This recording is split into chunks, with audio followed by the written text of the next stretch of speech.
তারা এটাকে পরিকল্পিত একটা ষড়যন্ত্র মনে করে এবং এটা এই এই পরিকল্পনাটা এই বাংলাদেশে বসে হয়নি, এটা হয়েছে আমাদের পার্শ্ববর্তী দেশ থেকে, যারা এই দেশকে অস্থিতিশীল করে ফায়দা লুটতে চায়, এই দেশকে কুক্ষিগত রেখে তাদের হীন স্বার্থ চরিতার্থ করতে চায়।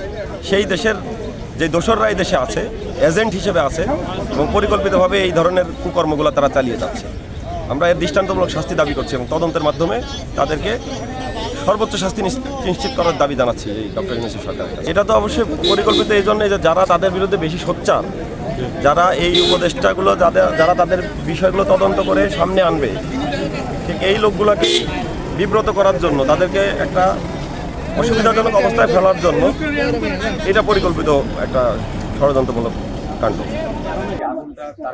এটা অবশ্যই, এটা তদন্ত করলে অবশ্যই এটা আসলে অগ্নিকাণ্ড নাকি এটা একটা মানে সাজানো ঘটনা, ষড়যন্ত্র, এটা নিরপেক্ষ তদন্ত করলে আমরা বুঝতে পারবো। কিন্তু বিগত সরকারের আমরা যে ওরকম যে তদন্ত করে, যে তদন্ত 3 সদস্য কমিটি দিচ্ছে, 30 বছর তদন্ত শেষ হয় নাই, 5 সদস্য কমিটি 16 বছর চলে গেছে, কোনো ফলাফল পায়নি।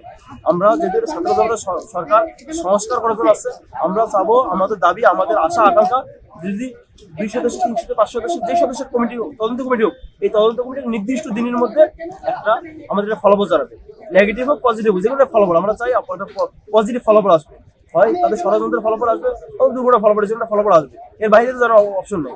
অথবা আমরা এই সরকারের কাছে আবেদন জানাবো, এর ফলাফল যেন আমরা যাদের কাছে প্রকাশ করা হয়।